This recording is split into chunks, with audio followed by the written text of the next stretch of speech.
Milton Temer, por favor, vem nos explicar tudo. Milton Temer, como está, mestre? Tudo bem? Grande abraço, meu amigo Mauro, líder, mestre, que nos ensina política e nos ensina jornalismo ao mesmo tempo. É muito importante acompanhar o seu programa. Olha, só aprendiz perto de você. Mestre Milton, o que está acontecendo no PSOL nesse momento? Conta para nós. Eu preferia dizer o que está acontecendo na esquerda, no qual a crise do PSOL é um dos sintomas. Porque, se tratarmos isso especificamente como uma coisa do PSOL, fica uma coisa interna corporis, como se houvesse uma esquerda sobrevivendo tranquilamente fora do PSOL.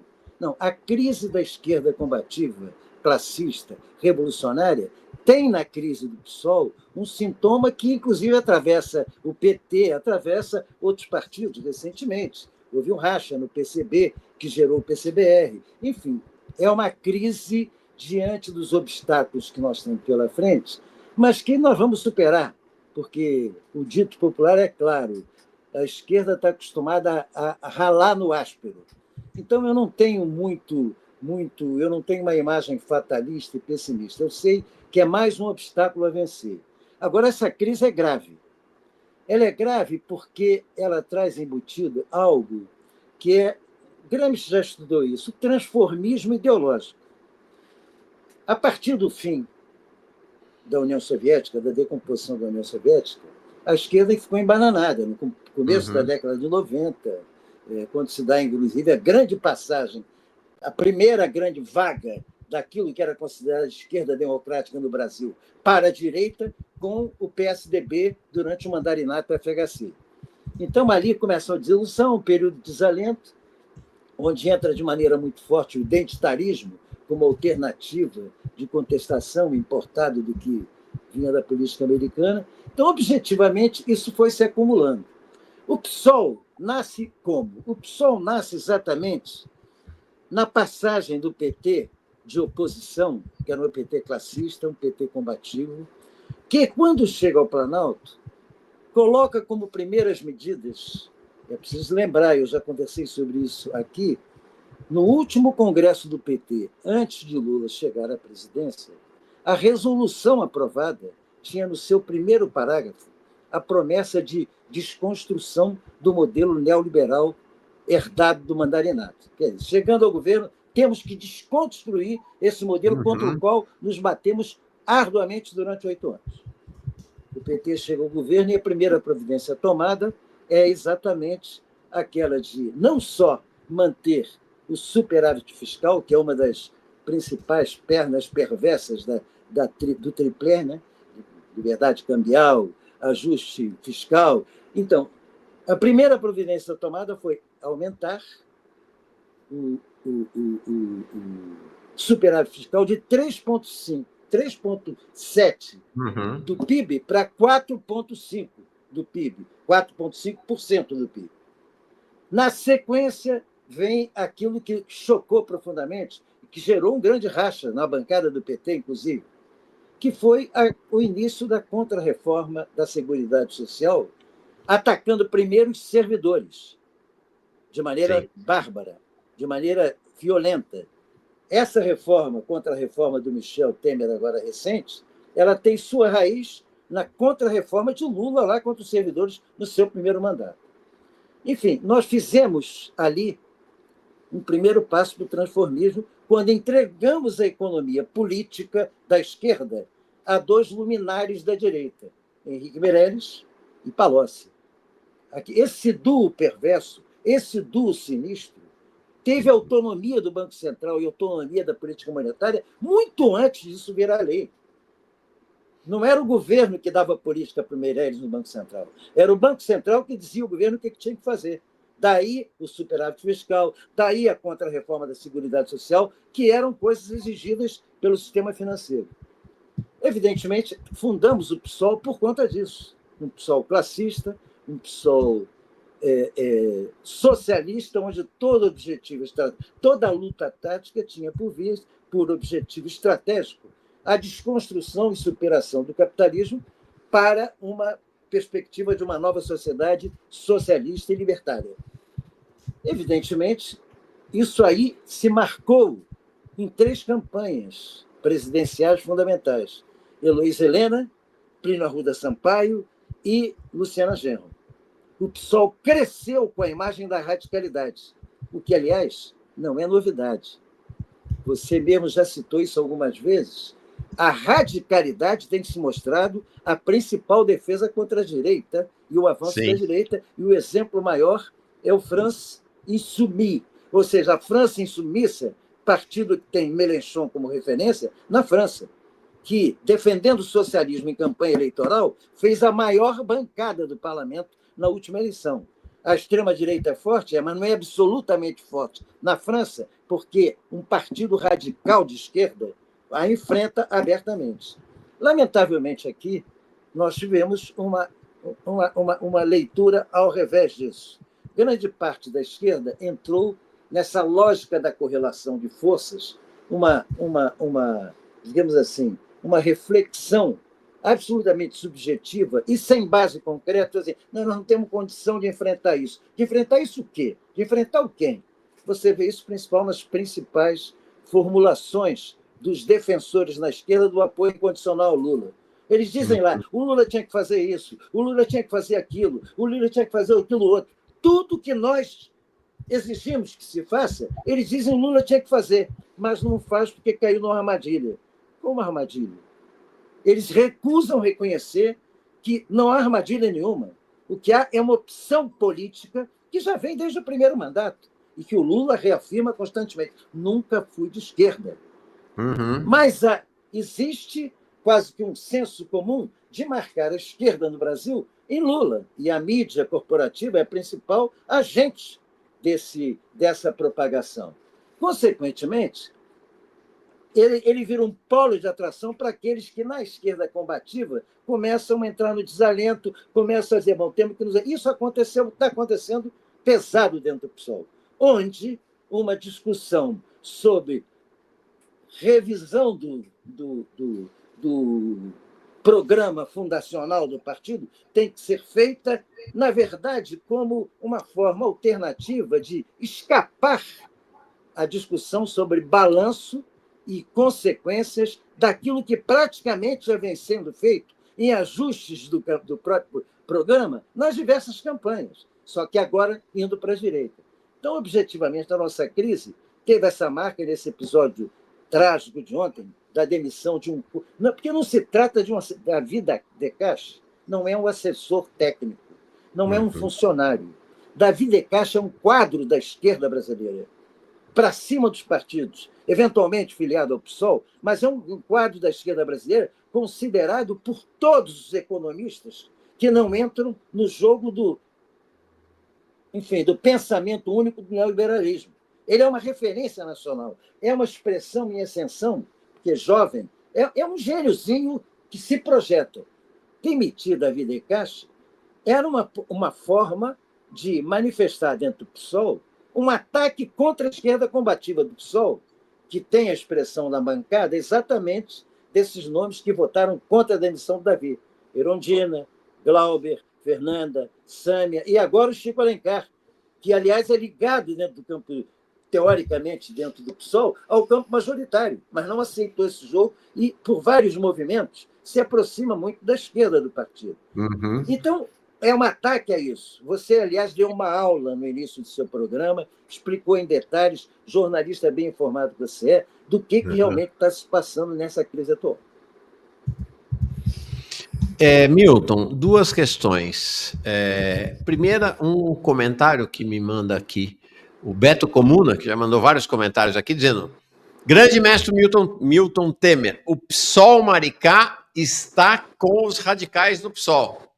Né? E falando das dificuldades, algumas pessoas aí que são militantes, integrantes do PSOL em alguns lugares do país, né? Por exemplo, o pessoal de Teresina, dizendo que são pessoas da esquerda do PSOL, relatando terem sido muito esmagados por esse movimento, né, da direção depois que o partido foi praticamente apropriado pelo Guilherme Boulos, que hoje é hegemônico, né, ou majoritário, não hegemônico, dentro do partido. Né?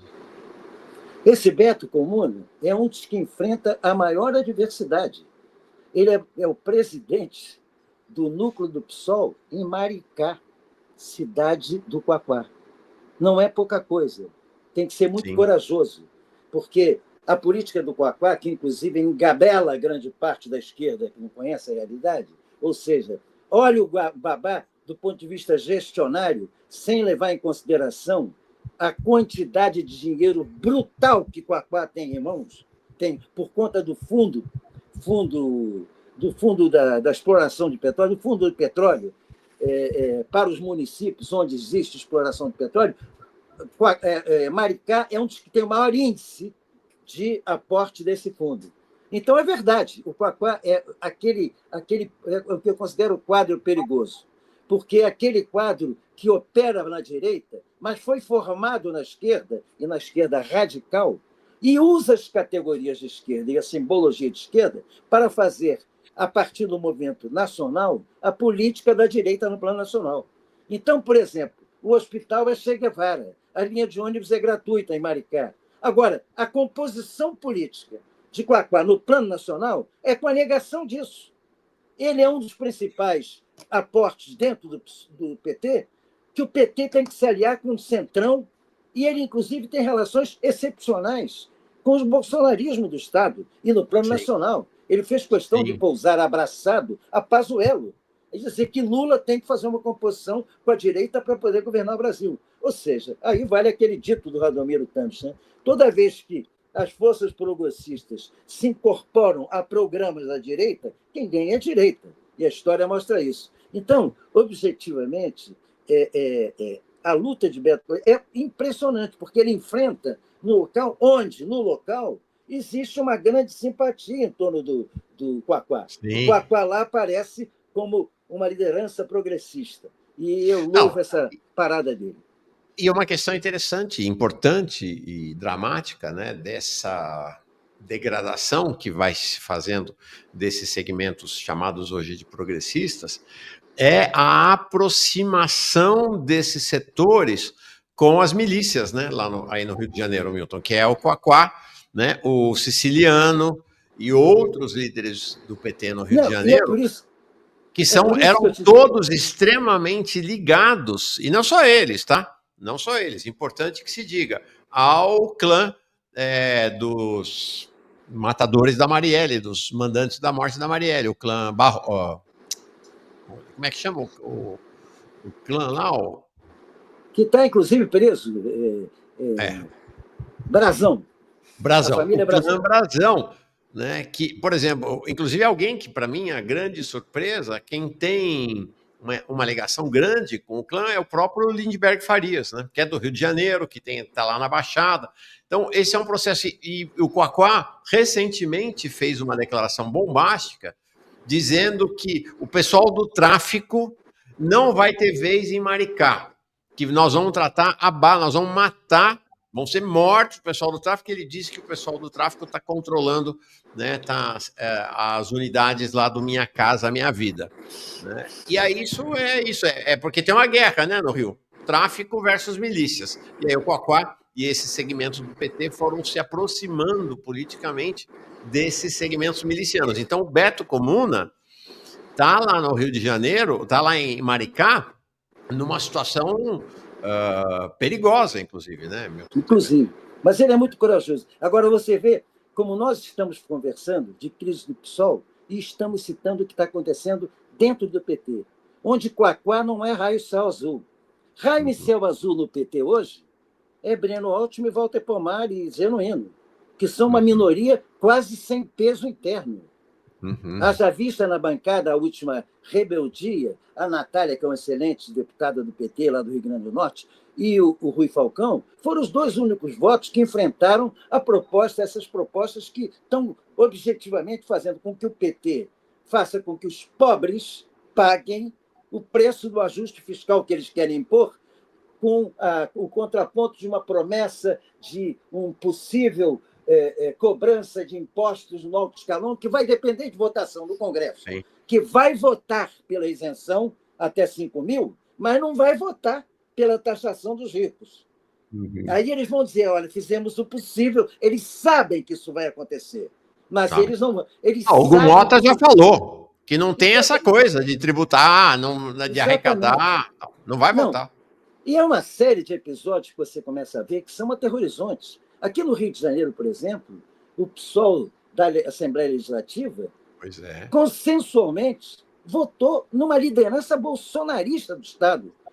Ah, mas o Bolsonaro não é amigo dele. Mas ele é bolsonarista, Rodrigo Bacelar. É uma figura abjeta Foi eleito que por está. unanimidade presidente da Assembleia Legislativa. E o que é mais grave, ele e o governador do Estado estão disputando um recurso no TSE contra o pedido de cassação deles, feito pelo Ministério Público, por abuso de poder econômico e utilização do aparelho do Estado nas últimas eleições. De repente, este voto do PSOL, que dá consenso a ele, vai ajudá-lo a apresentar no Tribunal Superior Eleitoral. Entendo o seguinte: até a extrema-esquerda me tem como um parlamentar importante, tanto que votaram em mim para reeleição na presidência. Quer dizer, por que fizeram isso? Fizeram isso pela cretinice parlamentar, dizer, não, nós temos que disputar cargos em comissão, porque política dentro do plenário, da Assembleia e do Parlamento se faz através de comissões. E eu digo pessoalmente, por experiência pessoal, que até um dos principais propagadores dessa teoria me considerava o melhor parlamentar do PT, no tempo que éramos todos do PT, e eu nunca fui presidente de comissão nenhuma. Sendo que na Assembleia Legislativa eu nem participava de reuniões da comissão. Eu só participei de reunião de comissão porque eu fui um dos 5 parlamentares escolhidos para fazer um pré-projeto de Constituição Estadual. Mas eu nunca fui comissão de educação, comissão de saúde, porque eu era em todas. Eu fazia política. E eu acho que esse é o papel de um parlamentar de esquerda. Sim. Para não entrar na cretinice parlamentar. Ele não pode disputar cargos no aparelho da instituição achando que isso vai facilitar a sua vida política. É mentira. Vai estabelecer um vínculo de gratidão a quem ele deu esses cargos. Sim. Entendeu? Então, eu queria, Milton, ainda continuar no caso do Maricá, porque me parece que ele ilumina muito a situação atual do PSOL, que é o seguinte: a líder da bancada do PSOL na Câmara, agora, nova líder, a Thalíria Petroni, de Niterói, que vem da esquerda do PSOL, ela fez uma migração rumo a esse grupo Guilherme Boulos, à direita do partido hoje, e muito interessantemente, de maneira muito reveladora, ela apoiou a candidatura do Quaquá para prefeito de Maricá e o Quaquá apoiou a candidatura dela para prefeita de Niterói. Então você vê que tem né, as coisas acho que tem um contexto, né, que explica as coisas, né? Ou seja, um retrato, porque ela é a única não bolsonarista explícita, porque Quaquá tem um acerto com os bolsonaristas do Estado. Os candidatos a prefeito bolsonaristas estão todos com Quaquá. Sobre a lógica, o Vaguinho apoia o Lula por minha causa, que essas coisas. Então, mas isso mostra, mais uma vez, que isso é importante. A crise não é só do PSOL. Quando o Quaquá tem essa voz ativa como vice-presidente dentro do PSOL, dentro do PT, vice-presidente e com cargo com referencial. E vamos dizer mais, na bancada do PT, quando a gente viu o discurso dos parlamentares do PT com respeito ao arcabouço fiscal, a gente viu o seguinte: o Quaquá não é raio em céu azul, não. Então, o problema, quando eu digo que não é só do PSOL, é do conjunto das esquerdas, porque ele começa dentro do neo-PT, o que eu chamo de neo-PT, que é uma referência pela história das 2 décadas heróicas. Eu tenho orgulho do tempo que militei dentro do PT, o tempo que fui deputado do PT, eu tenho orgulho disso. CPI do PROER, projeto pedindo o fim da isenção de lucros e dividendos, o fim da Lei de Segurança Nacional, que assinei junto com o Genuíno. Eu tenho orgulho daquele tempo. Eu tenho orgulho. Então, o PT da oposição nos ensinou que era pela radicalidade, pela afirmação de princípios, que se chega ao poder. Agora, o que não pode é chegar ao poder e ter a ilusão que não vai ter confronto, que vai ser quando algum governante diz que é governante para todos, alguém ele está traindo. Porque numa sociedade de classes, ninguém pode governar para todo mundo. Alguém tem que enfrentar. Não, algumas coisas que interessam às classes dominantes, mas que são palatáveis. Agora, eu sou do campo popular, ou não sou. E o Gustavo Petro aqui do lado, a Cláudia Sheinbaum, no México, estão dando exemplos disso, enfrentando situações muito mais drásticas e difíceis do que a que o Lula tem aqui. O caso do Petro lutando pelo SUS, que o Congresso... Aliás, é um episódio simbólico para comparar com o Brasil. Ele apresenta o projeto que a Seguridade Social na Colômbia é privatizada. Ele apresenta um projeto de formação de um SUS público, saúde pública na Colômbia. No campo, na Assembleia, votam contra. No voto contra, uma parte dos parlamentares que votaram contra estava na frente, que compôs a campanha dele contra a extrema-direita, porque ele lutou contra o candidato do Uribe, que é um bandido aliado ao cartel de Cali e que tem o apoio dos americanos, com o que eles destruíram o cartel de Medellín, que era o cartel lá do Pablo Escobar. Pois bem, o que ele faz? Ele imediatamente demite os ministros correspondentes à representação daqueles parlamentares que votaram contra o processo. Não vacilou, como, aliás, não tinha vacilado, ao chegar ao poder e defenestrar algo em torno de 50 oficiais generais. Olha, repara bem, num país que ainda tem guerrilha ativa, ele defenestrou 50 oficiais generais quando chegou na posse.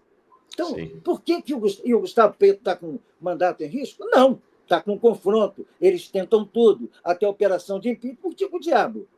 Mas ele tem uma sustentação popular, ele mantém essa batalha. Lamentavelmente, o Lula, para mim, não opera como estadista, ele opera como sindicalista. E o que difere o sindicalista do estadista? E Lenin explicou isso muito bem, até para dizer por que escreveu a célebre obra Stodilas, que fazer em russo. É preciso que haja um partido político revolucionário que aporte de fora para dentro da classe trabalhadora, não é só o proletário do chão da fábrica, não. A classe trabalhadora em seus diversos matizes na realidade atual. Uberizados, terceirizados, informatizados, desalentados. A classe trabalhadora, para ter consciência de classe para si, que se rebela e disputa poder, precisa de um partido político que aporte de fora para dentro essa consciência de classe para si. Então, objetivamente, a diferença fundamental é que a luta sindical ela é mantida nos limites da ordem burguesa. Ela vai até... Vamos obter conquistas até onde for palatável para as classes dominantes. Daí em diante não tem. E o Lula joga nisso. Opera por essa lógica. E, na verdade, eu diria que ele nem trouxe coisas novas. Vamos reconhecer o seguinte: do seu primeiro mandato, que era uma coisa neoliberal, ele, pelo menos, juntou aquele monte de pequenas iniciativas assistenciais e criou o Bolsa Família, que era fundamental e importante. Mas vamos ter claro, esse Bolsa Família passou e teve prestígio, porque eu fiz a conta, a última que eu fiz foi em 2017, porque o Bolsa Família, para 11 milhões de famílias brasileiras, ou seja, em torno de 40 a 50 milhões de brasileiros, naquela época, tinha o valor correspondente ao lucro em 6 meses, do segundo banco privado brasileiro, que era o Bradesco. Quer dizer, a classe dominante podia perfeitamente entubar aquilo. Agora, neste governo, Lula 3, havia 3 eixos de proposta. Reestatização da Eletrobras, ajuste social no lugar do ajuste fiscal, e a terceira era o revogaço das contrarreformas. Você lembra disso nas campanhas? Nada disso foi executado. Aí vem os defensores no PSOL, ou dentro do campo majoritário do PSOL, ou no PT, a dizer o seguinte: a correlação de força não permite. Mas como a correlação de força não permite? O presidente da República não foi eleito pela maioria do país? Qual é a correlação de força que vocês inventam? Sim. Do jogo parlamentar? Mas é só o jogo parlamentar que vale? Então, objetivamente, esta contaminação que começou primeiro no PT, com o transformismo do PT, já alcança o PSOL. sem que o PSOL tenha vivido os momentos positivos e os aportes que o PT trouxe no seu período de oposição. Nossa, mestre. Mestre Milton, muito forte, muito forte. Eu tenho mais duas questões para você, e na sequência, Jones Manuel vai estar aqui com a gente. Trocamos uma palavrinha aos três aqui, e aí ele aliás, segue. Foi um dos que deu o vídeo dele, eu recomendo. Ele destrincha a falácia da argumentação dos que antes colocavam toda a responsabilidade do problema brasileiro no presidente do Banco Central e que agora, com o Garipo fazendo mais do que fazia o anterior, eles estão a favor. Ele destrincha e desqualifica esses caras. Perfeito. Está no ar, foi ao ar ontem à noite aqui no canal Jones Manuel. Vale a pena ver, vale a pena ver. Vou ler umas mensagens e aí duas questões para a gente encerrar. Lucas Martins dizendo: sinto muita vergonha dos parlamentares psolistas que votaram pela demissão do camarada Davi Decache. Muito decepcionado, e eram nomes que eu admirava. Tudo para se alinharem ao neoliberalismo lulista. O Fernando Coutinho manda um super sticker. O Santiago, aqui está... letras garrafais, dizendo: a minha leitura, Temer, é que a hegemonia da pequena burguesia na esquerda leva sempre à direita e ao identitarismo anticlassista. Mas não queria entrar nesse tema, não. Queria entrar em dois temas. O primeiro, e aí vou te deixar falando aqui um minutinho, vou dar uma saidinha e volto. O primeiro é: qual é o papel de Guilherme Boulos, que hoje é a grande liderança, se não hegemônica, majoritária do PSOL? Como é que você lê o papel do Guilherme Boulos? A gente falou tanto do Lula, um pouco agora do Guilherme Boulos. Você me joga essa bomba e vai dar uma saidinha. Tudo bem. Vou ficar eu sozinho na tela. Guilherme Boulos, lamentavelmente, era um quadro de muita potencialidade. Guilherme Boulos, inclusive, quando veio para o PSOL, ele veio com a simbologia de uma sequência de artigos, que é aquela tripa que a Folha de São Paulo faz e que coloca articulistas conjunturais. Ela substitui de tempo em tempo. Fica 4 meses, 5 meses, fazendo uma coluna por semana. Guilherme Boulos fazia, naquela ocasião, que ele era dirigente do MTST, crônicas com a linha que nós tínhamos em relação, de análise que nós fazíamos em relação ao governo Lula. Ele tinha aquela linha de ação, com as mesmas críticas. Por conta disso, ele foi feito candidato a presidente do PSOL, pelo PSOL, naquela campanha de 2018. Por que isso? Por que a proposta do nome dele? Porque o que tinha de diferente do PSOL em relação ao PT no nascimento, e eu não tenho nenhum medo de dizer que dissidentes do PT tinham como referência o antigo PT. Isso, para mim, é uma virtude. O antigo PT era uma virtude. Só que o antigo PT vinha de campanha das diretas, anistia ampla, geral e restrita, uma ditadura em decadência se desmoronando e, objetivamente, um movimento sindical, verdade que transformado em aristocracia operária, um movimento sindical em ascensão de expressão quase que internacional, que eram os metalúrgicos do ABC, que, inclusive, foram retratados no excelente documentário do Leon Hirschman, no ABC da greve. Então, o PT teve condições que o PSOL não teve. O PSOL, ao contrário. O PSOL nasce com o fim da União Soviética, com o movimento sindical e o movimento social em baixa, porque tinham sido desmobilizados pelo próprio governo Lula, buscando a calma, temos que governar para todos, vamos ter paciência, etc. Então, o PSOL tinha nascido em condições muito difíceis. E o Boulos representava, naquele momento, algo que, para nós, era importante, o quê? O movimento social, com a expressão do MTST e o povo sem medo, viriam para o PSOL para puxar o PSOL para a esquerda. Qual não é assumir? E eu tive muita responsabilidade nisso. Eu fui um dos principais operadores disso. Mas não faço autocrítica para aquilo. O que aconteceu depois, inclusive, teve um ato importante. Em 2018, o Boulos entra na campanha presidencial e faz uma guinada total. Vira a escada para a campanha do PT. Primeiro com Lula, depois com Haddad. Tratando durante o debate, bom dia com o presidente Lula. Eu digo, Boulos, você é candidato a presidente. Você trata o Lula como companheiro. Presidente é você na disputa. Não é desprestígio para ele ser tratado como companheiro. Ele trata o Henrique Meirelles como companheiro, ele trata o Kassab como companheiro. Qual é o problema de você chamar de companheiro? Bom, então, não é esse o problema. Aí foi aquele vexame. Ele teve a metade dos votos no Cabo Daciolo sozinho. Teve o dobro dele. Na eleição de 2020, a eleição para a prefeitura primeira, ele faz uma guinada à esquerda, volta à posição original. Você lembra bem que começa ainda durante o Covid com um ato heróico do Boulos, que organizou o MTST para enfrentar os fascistas que ocupavam dominicalmente a Avenida Paulista. E parte para ali para uma campanha de prefeitura marcada por essa decisão, dizendo não tem composição com o PT. Ou o PT seria comigo, ou seremos nós e o PT com candidatura. O PT lança uma candidatura, que é o Tato, Gilmar Tato. O chefe da clã, ou seja, o PT com candidato próprio. O PSOL vai de Boulos, mas o PSOL tem uma vice combativa, chamada Irondina, que o levou a Boulos para a periferia. Na verdade, os votos que ele obteve naquela ocasião foi por conta de uma campanha de esquerda em que Irondina foi simbólica na busca de votos na periferia. Esse exemplo parece que não serviu para ele.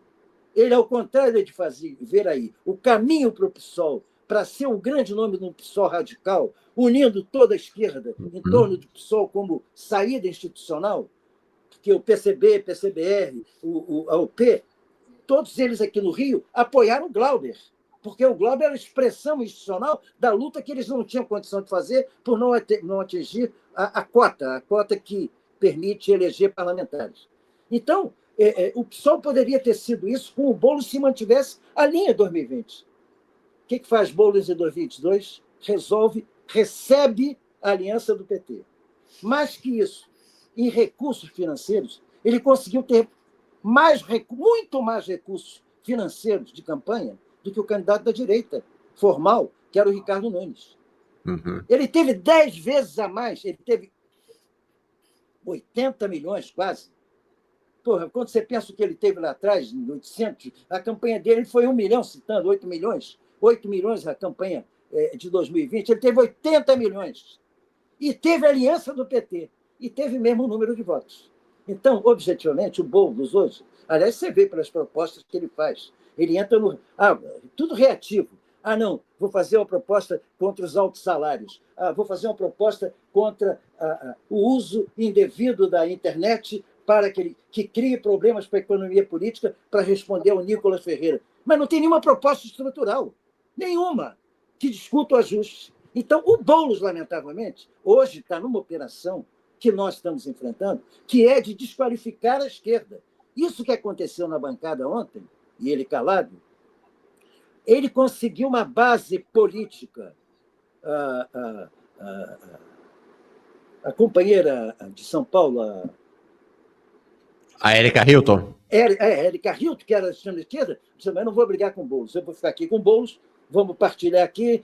Então, virou uma porta-voz dele. A Thalíria, no Rio, virou uma porta-voz. O Henrique Vieira, coitado, que é o único pastor que eu conheço que não tem igreja, eu não chamo ele de pastor nunca, eu só chamo de Henrique Vieira. Pastor, para mim, não tem igreja. Ele não tem igreja, mas se apresenta como pastor Henrique Vieira, para ver se pega uns votinhos no que é possível naquilo evangélico progressista. Pois bem, esse pessoal fechou politicamente. O discurso feito, porque o Boulos nem se dispõe, ele é malandro. O Henrique Vieira, para defender a necessidade de proteger o BPC, ele não defende do ponto de vista da esquerda. Ele faz o discurso dizendo o seguinte: vocês estão criando dificuldades para o presidente Lula aplicar recursos na educação e na saúde. Como se o próprio presidente Lula e o seu porta-voz na economia, o Haddad, porque eu não entro nessa de dizer que o Haddad é que levou o Lula. É o Lula que controla o Haddad. Vamos ter isso claro. Como se ele, ao propor os cortes estratégicos nesses setores, não tivesse claramente ele não está sendo levado a isso. Eles optaram por isso. Então, o Boulos é um agente dessa política que unifica no PT e no PSOL uma frente moderada que ele espertamente não quer disputar indo para o PT. Se ele for para o PT, ele desaparece. Ele liderando o PSOL e fazendo uma federação com o PT, ele leva o tempo do PSOL, os recursos de campanha do PSOL e, digamos, a base do PSOL, que vai com ele formar uma federação com o PT subalterna ao que for determinado pelo PT.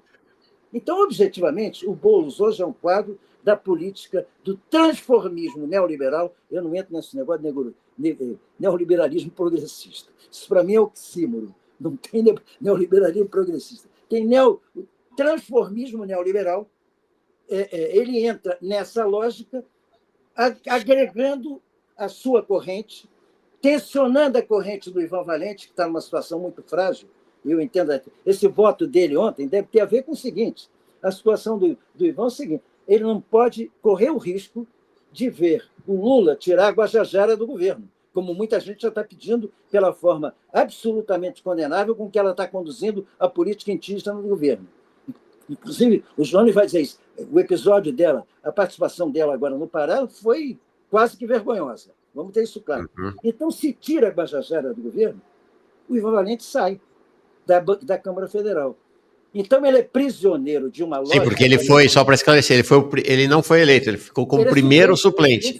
Só subiu porque a Sônia virou ministra. Se uma das duas, a Sônia ou a Marina, forem revocadas, forem defenestradas, ele perde o mandato. A outra, que está suplente, tem que sair as duas para ela também perder o mandato. Entendeu? Então, objetivamente, ele está numa situação frágil que eu quero... Eu tenho uma amizade pessoal pelo Ivan, e ele tem uma história, você sabe perfeitamente. Você, aliás, escreveu bem a tua decepção com alguém que foi do MEP, que foi torturado, que foi um... Eu vou dizer mais. Ivan, hoje, eu acho que ele se considera um comunista. Ele se considera um comunista. Mas o jogo parlamentar sempre encontra uma explicação para a acomodação.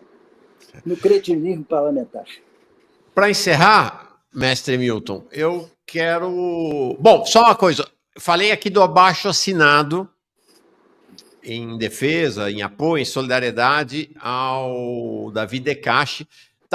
As assinaturas estão sendo recolhidas. O Gilberto Maringoni me disse que de hoje para amanhã vai se tentar criar um site para que as pessoas possam aderir a esse abaixo-assinado, que elas possam aderir a esse abaixo-assinado.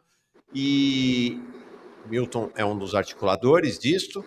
E aí, mas eu queria encerrar com uma questão que o Beto Comuna traz aqui para você, se você autorizar, e aí a gente prossegue mais um pouquinho com o Jones Manuel. Ele diz assim, olha, acho que essa é a questão chave agora. Milton, você não acha que um racha é inevitável dentro do PSOL? Possibilidade de um novo partido ou a integração em um outro? Ele mesmo continua aqui. Milton, o racha no PSOL é inevitável para a criação de um novo partido ou para a integração aos partidos da esquerda radical? Então, essa pergunta dele, na verdade, se volta ao seguinte: como é que você vê daqui para frente, né, Milton? Que alternativa você vê diante dessa crise para a esquerda do PSOL? A minha posição pessoal e da corrente de qual eu sou ligado, que é o Fortalecer o PSOL, que tem na secretária-geral do partido, a Bernadette Menezes, uma das suas principais expressões, mas que tem 4 membros na direção. A Bernadette e o Everton na executiva, eu e o André no diretório nacional.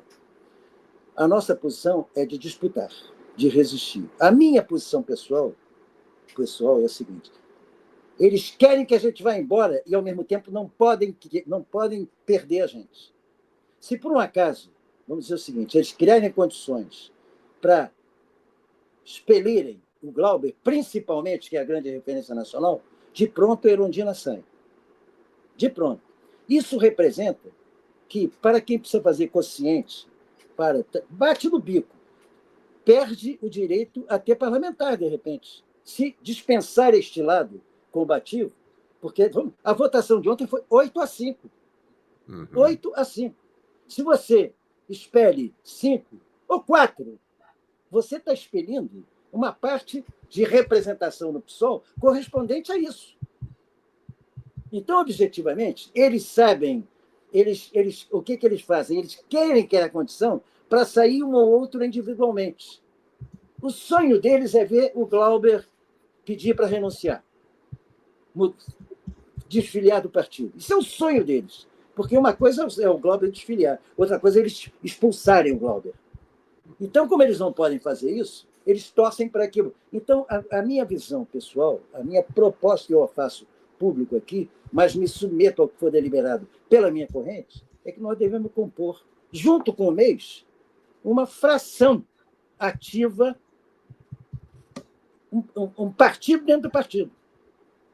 Ou seja, nós somos aqueles que defendem o partido nos seus princípios fundacionais. Nós não temos nada a ver com identitarismo e empreendedorismo colocado no programa do partido.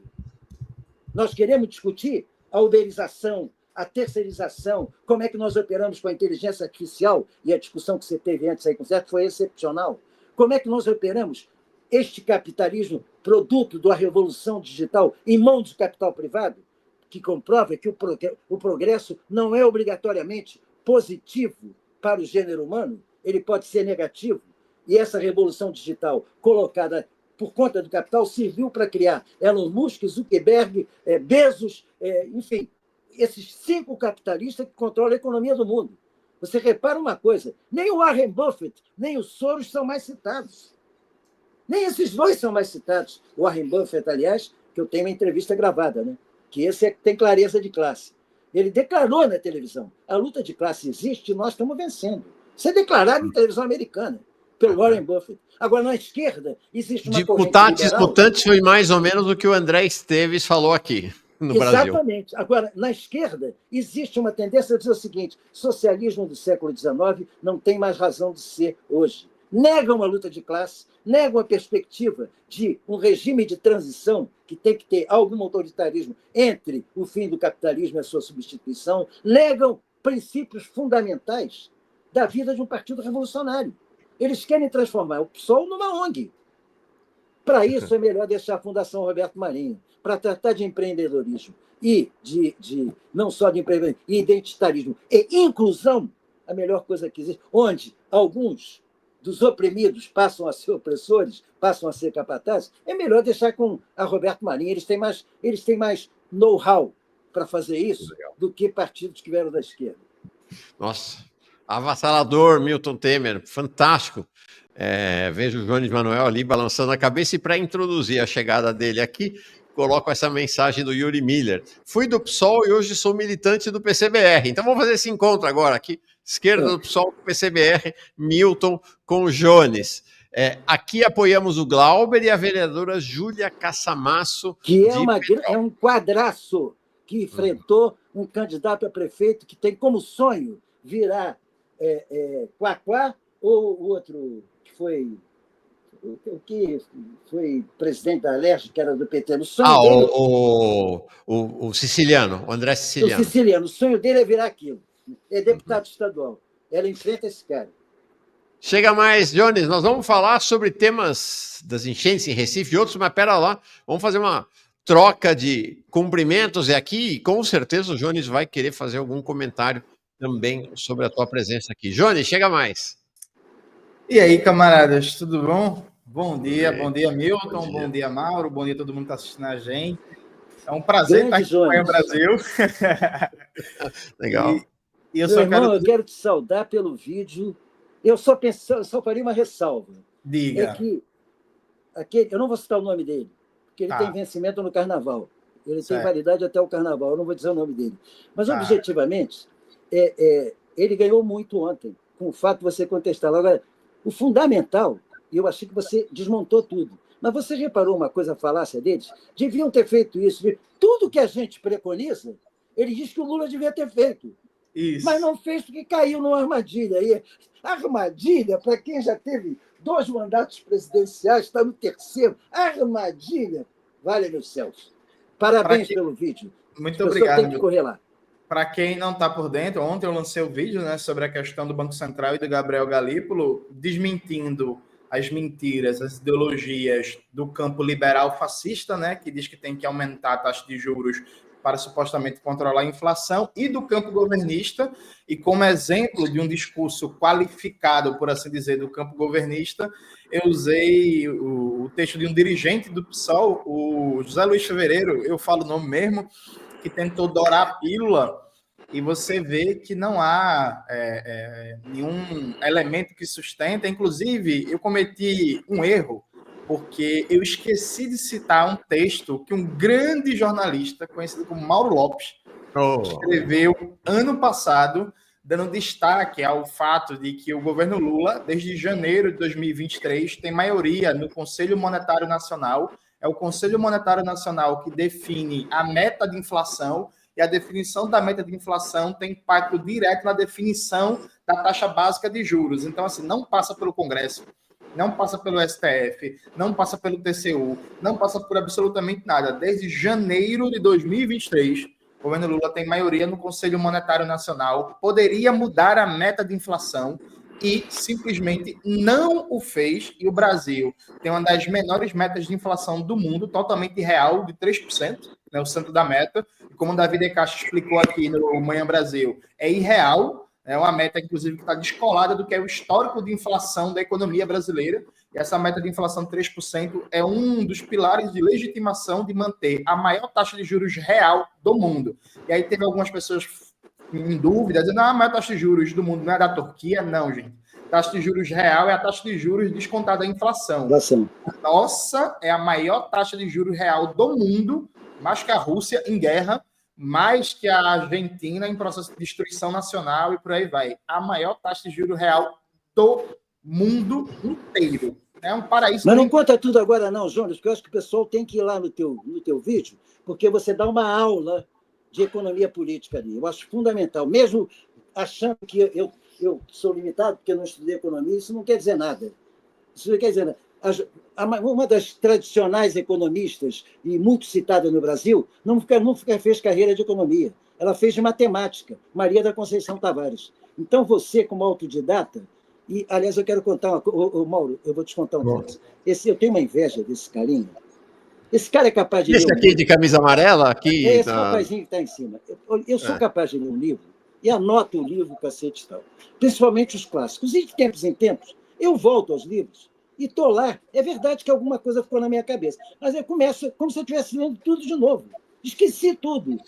Esse rapaz, ele consegue terminar a leitura do livro e citar parágrafos na íntegra, para contrapor. Ele não lê, não, ele cita para contrapor.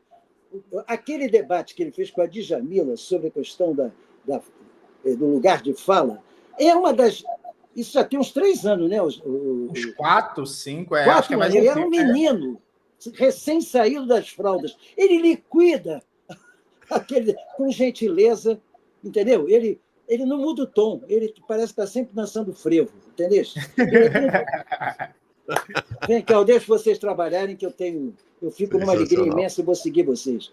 Um grande abraço, muito obrigado. E, Mauro, sempre aprendendo contigo. Um grande abraço. Sofia, imagina, nós somos seus alunos. Obrigado, Milton. Grande abraço.